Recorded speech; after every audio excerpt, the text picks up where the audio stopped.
Namaskaram. Now, a question may arise. How to come out of Janana Marana Chakra?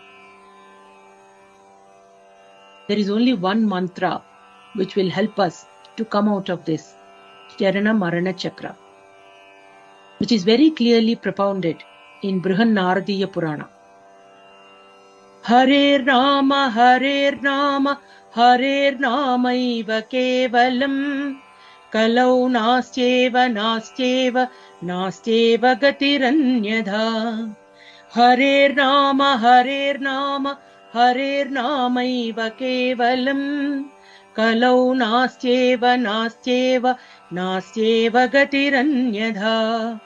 Harer Nama, Harer Nama, Harer Nama iva kevalam. Kalau nastyeva nastyeva nastyeva gatiranyadha.